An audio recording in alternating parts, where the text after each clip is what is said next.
Hello and welcome to this episode of The Unnoticed Entrepreneur. Today we are going to a place called Rockville, Maryland in America, and we're going to meet Farzad Rashidi, who is a co-founder of a company called Respona. Farzad, welcome to the show. Thank you so much, Jim, for having me.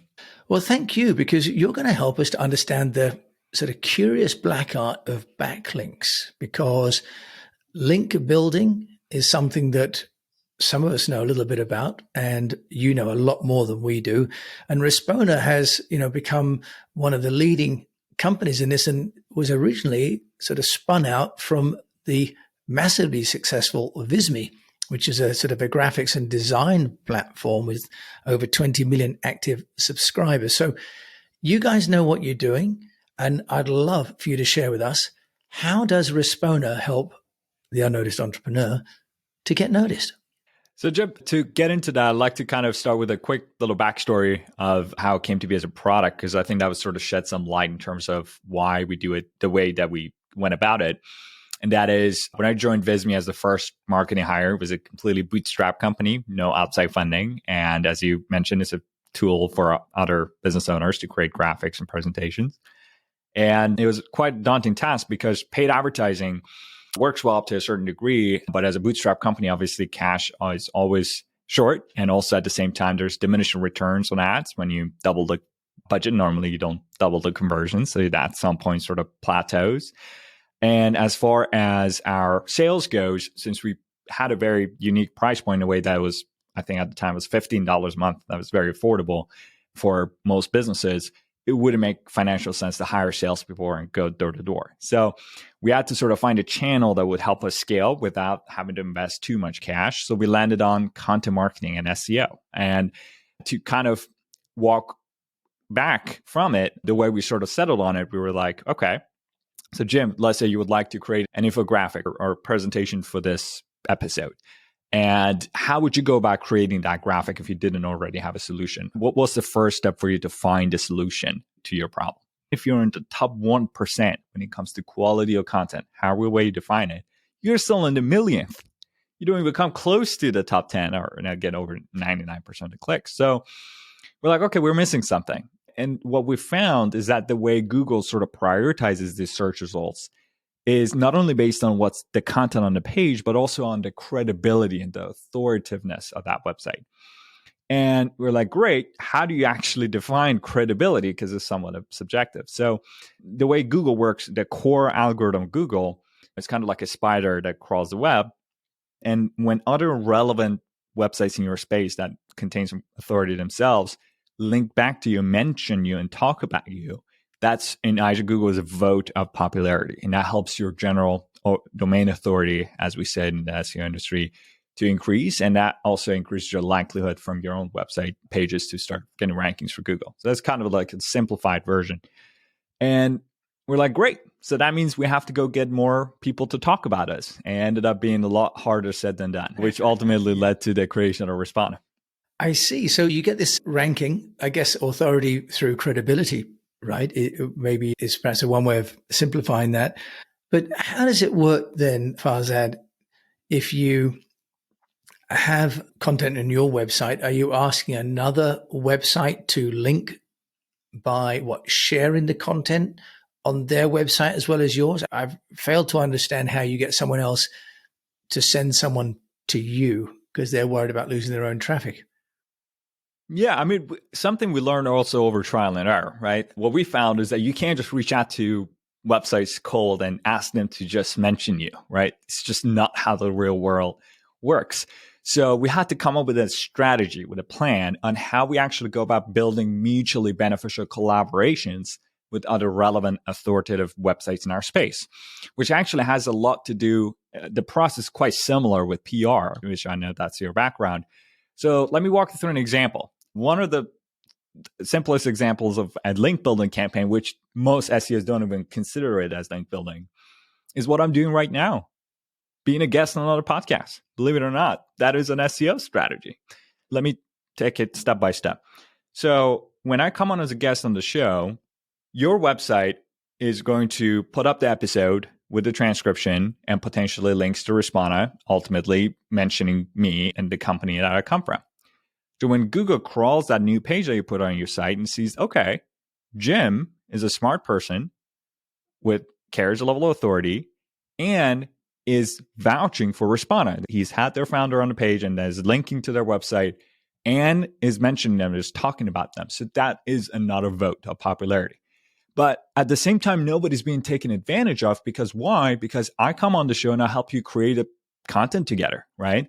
So I help you create a podcast episode and spend an hour, and you're so kind to let me on the show and be a great host as you are. And so we create value together. And then the podcast listeners value by listening to the show. And we get value because we get, and it's not to say the only reason why I'm here is to get a link. There's myriads of benefits to being a guest. Like you, first of all, meet smart people like in our space like yourself. You build these relationships. You also get free advertising to a niche audience who are listening to this show. And you also get a link to your website that also helps your search pages to have a higher chance of getting up into search results. So kind of strategies like this, where you're basically building mutually beneficial collaborations, kind of the basis for any sort of link building campaign. And that's kind of something that led to the creation of Respondent that helped us sort of streamline that entire process from discovery to finding the right person, getting the contacts and outreach. Okay, Farzad, I'm sold. And thank you for coming on the show because I'm learning and, you're sharing. So there's a lot in this for all of us. So with Respona, tell us, what does it do? Because, one of the challenges is knowing who to link with. I mean, you can go on other podcasts, for example, but as you know, there's, I think, over several million podcasts now, and you can use platforms to find them. But how does Respona solve that problem that isn't then just having a big Excel spreadsheet in the sky that you've got a virtual assistant desperately trying to figure out what to do with? Exactly. So there's numerous strategies that folks can do when it comes to promotion and link building. Podcast outreach is one out of a gazillion different types of outreach you can run. I can give you a few more examples. Like one of the easiest way, for example, say e-commerce brand. Let's say you come up with, like, the cannabis industry is growing in the US. So let's say you have some CBD gummies that you sell. How do I find a CBD gummy as a customer? I normally go on Google and then look up what are some of the best CBD gummies, right? So the search results that come up are rarely ever sellers themselves. They're actually either news sites or blogs that are talking and listing other gummies that are linking to other websites. So one of the strategies, for example, called the listicle strategy. So Responder helps you first find these websites that are already ranking on Google, that are already carrying a level of authority, and then goes and finds the right person in charge of that blog. Okay, who actually wrote that piece and who's the content manager behind that piece of content? And then finds you their LinkedIn address and their public email address, verifies it, make sure that's the correct person, and then helps you write an email template and personalize that email to reach out to that person and actually get your product mentioned. So now the same you can apply to different industries. For Respona, we do the same. For Bizme, we look up best presentation tools, right? So this example of a listicle strategy. So that's kind of Respona, what does is that it streamlines the whole process from discovery to outreach. Farzad, it sounds like, to some degree, the holy grail. Is this useful for every kind of a business? I mean, could I use this for the Unnoticed Entrepreneur podcast, for example, to, build the authority of the domain name? Which industries does it work particularly well for, and does it not work for? So it all comes down to the customer acquisition channel that you pick for your business, right? So I always walk through this example. I'm like, you got to answer two questions. First of all, are your customers aware of the problem that you're solving? And two, where are they searching for a solution if they're aware of the problem? So for example, for Respona, it's clear. Okay, I need more backlinks on my site. So if anybody's SEO savvy or runs any sort of content marketing campaigns, they're aware of the concept at least. So they're aware of the problem and they're looking for it. Where they're looking for it, they're Googling it. Okay, how do I build links to my website? What are some of the ways for me to increase my organic traffic? So that means it's almost idiotic for us not to invest in our content marketing SEO because that's how our customers are finding us, right? So this is how we position ourselves to come up in places where they're looking for a product like ours will show up. But say if you sell, for example, a very expensive enterprise software or hospital MRI machines that are in millions of dollars, no hospital administrators Googling, where do I find an MRI machine? That's ridiculous. And also same goes on the other end of the spectrum where you have a lifestyle product. Say you sell t-shirts. I personally don't Google, buying t-shirts. I normally go onto the store and purchase it, or I go to my favorite brand. So maybe TikTok influencers and social media and other channels may be a better way for you to invest your funds and resources. So kind of picking that type of business that your customers are actively looking for a solution, and also showing up, again, you're catering to the customer need. Is not so much, you don't want to be chasing after customers. You want the customers to come to you when they have a need to solve. And that's kind of the basis for the whole content marketing and SEO. And you mentioned backlinks working on, other sites. Does this relate if it's, for example, on a Twitter feed or in Facebook or in Instagram? Are those links still working? Or is it really only within the search engine parameters of Google? So that's another just aspect to think about. There's a simple rule of thumb. If it's easy to get, it's no good. If it's hard to get, it's good. So anybody can go on Twitter and Facebook and just post a bunch of things and link back to their site. So Google never prioritizes them. So they developed a tag called nofollow back in, I guess, 10, 20 years ago, that all of these social media user-generated content ads, so forum links, Reddit, Quora, all sorts of social media, and none of them actually carry any sort of weight when it comes to prioritizing the search results in Google. But that doesn't mean that's not a helpful channel for you as a business owner, right? So what I'm trying to say is that there's no cheating the system. There's no quick and simple way to get rich. You got to have to put in the work to actually, get authority mentions from other relevant sites in your space. And in a way, that's, to be honest, very reassuring, Farzad. Now, we're talking about Respona. You're a co-founder at Respona. So thanks for educating me on the way that these backlinks work. And I'm sure that my fellow listeners will be fascinated by that. As a co-founder and you're building this new business, can you tell us what have you been doing to build Respona? I mean, obviously you're doing backlinks, but other ways that you've been building the brand would be fascinating to hear. Sure. So, I mean, as far as Responder goes, link building and backlinks are a piece of the puzzle, right? So obviously a big part of our efforts goes into content creation. So we spend about 20% of our resources on creating content. That's quite a scientific process. We normally find, okay, what are some of the keywords that are underserved? Like they're high in demand, there are people looking for them, low in competition, there's not too much supply, and they carry some sort of commercial value, because we don't want to just reach out to, or write content about cooking, right? So it has to be relevant to our business and something that our potential customers would get value from. So first, understanding, okay, what we need to write about. How do we now go and answer the questions to the best of our ability, create maybe a unique piece of content that actually caters to their search intent? And then after that, how do we actually get this piece of content in the search results? So it's all a process, right? So it's not just you get links and then somehow magically your traffic goes up. You kind of have to have all these pieces of the puzzle together. So for Respona, basically we're replicating a lot of the strategies and through trial and error we learned at Bisme. And so we get a good amount of organic traffic itself, and we're fully inbound. So customers find us. Normally they're either looking at certain keywords or doing some research online, and we have quite a lot of websites that are batching for us. So that helps. And as far as strategies that we experiment with, we've never really been good at outbound sales. I know it works very particularly well for agencies or expensive products that carry a large lifetime value, and something we've just never been very good at because we keep our product pricing very affordable. So most businesses can afford them. But that also means that it wouldn't make financial sense to hire someone, right, to go door to door. But experimented and nothing really that carried or something that was worthwhile for us to do long term. And paid advertising was another one. I haven't really had much luck with it as much because there's lots of agencies that bet on our keywords that carry, again, a much larger LTV, so they can afford to invest more in the CPC and whatnot. And it's just something that doesn't make sense for us to do. But it doesn't mean that we don't do it at all. Like there's obviously retargeting, certain things that we do, but very small percentage of our efforts. But it generally comes down to kind of maximizing our organic channels. So that is basically writing content, promoting it, and also at the same time, me building my own personal brand, going as a guest on podcasts. I just started a Substack.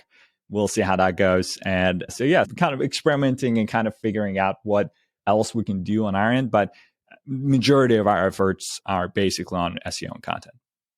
Okay, that's wonderful. And I think you've really neatly articulated, Farzad, the need to identify, that your customers are looking for you and they know what they're looking for. But also the third element is that you've got a low price, high volume product that needs to be low touch, right? So the inbound is really, really key.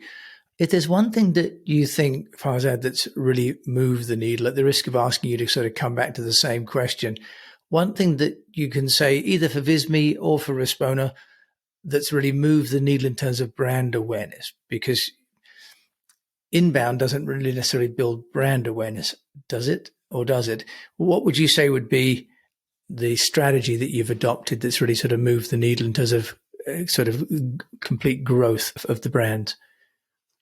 So it is kind of hard to attribute this, but I'm a big believer in being a guest on other podcasts. It tends to be a great promotion strategy because you're not here to sell anything. You're there to position yourself as an expert and actually educate the audience. And that's normally the best way to establish trust and relationships is by teaching people something they don't know and be helpful to them without expecting anything in return. And that tends to be the same thing also when it comes to content creation, right? So you're putting out content that's free and ungated. And if someone likes it and you also elaborating your product in it, that tends to bring a lot of conversion. So that would be one strategy I think lots of business owners can do, regardless of whether they pick SEO as an acquisition strategy. It's just a great way to build relationships with other folks in the industry.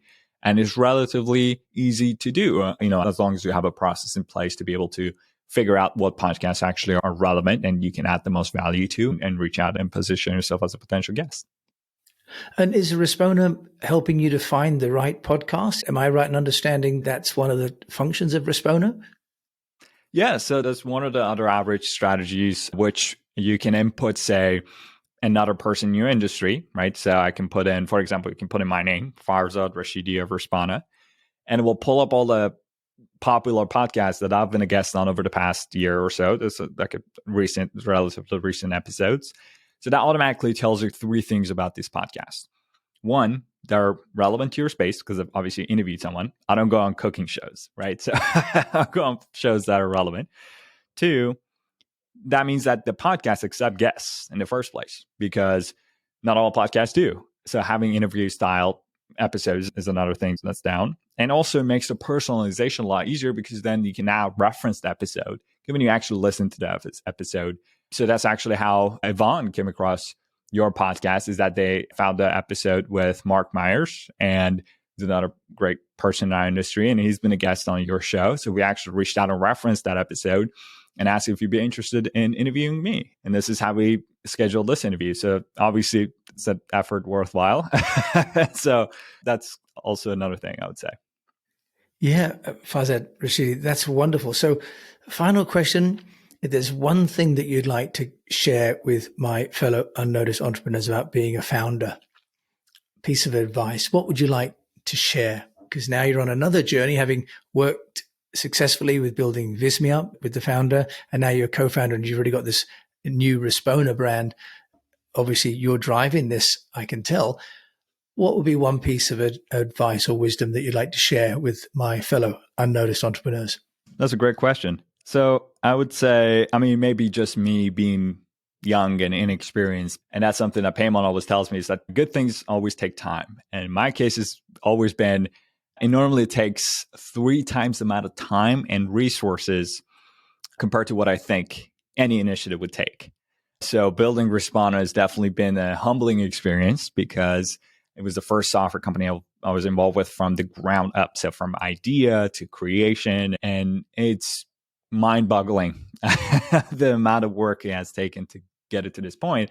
And obviously, we still got a long road ahead of us. But as far as I would say advice goes, normally people I've seen that are successful, and again, I don't in any way think I'm a successful person per se, but every single successful entrepreneur I know, their resilience and perseverance has gotten to this point. It's taken them 10 years to get to a meaningful result. And it's something that most people don't want to do, to stick around and hustle, be underpaid and overworked for a decade to get to something. So that most folks would just prefer to, go the safe route, get a job. And normally some of them have much better quality of life. So it's definitely not a get rich quick type scheme to be an entrepreneur. It's definitely something that requires a considerable amount of time. So it makes me feel a lot more respectful to folks who have done it and made it, and made their company successful. Well, and Farzad Rashidi, I'm sure that Respona is going to go from strength to strength with you and your energy and your insight. Thank you so much for coming on the Unnoticed Entrepreneur. And lovely to find that your platform works. It found my show and there we go. Brought us together, so it works. Yeah. That sounds great. So thank you for the education as well. That's wonderful, Farzad. So if people want to find out more about you and Respona, where can they go to find you? So if you're interested in Respona, we put out tons of free educational content at respona.com. That's RESPONA.com. And my full name is Farzad Rashidi. Aren't a whole lot of us on LinkedIn, so I normally stick out like a sore thumb. So you can easily find me there. And I recently started a Substack, so we'll see how that goes. But FarzadRashidi.com, that you can also subscribe and support my blabberings if you're any interested. So that I would say is the best way. Okay, Farzad, thank you so much. And thank you to Farzad Rashidi for giving me and I'm sure you some education about how backlinks work. Do check out Respona. It introduced Farzad Rashidi and myself, so that's fabulous. It works. And what else would work is if you could please share this show with any fellow entrepreneurs that you know who may enjoy it, but also to leave a review because those also really help. And until we get to meet again, I just encourage you to keep on communicating and say thank you to you for listening.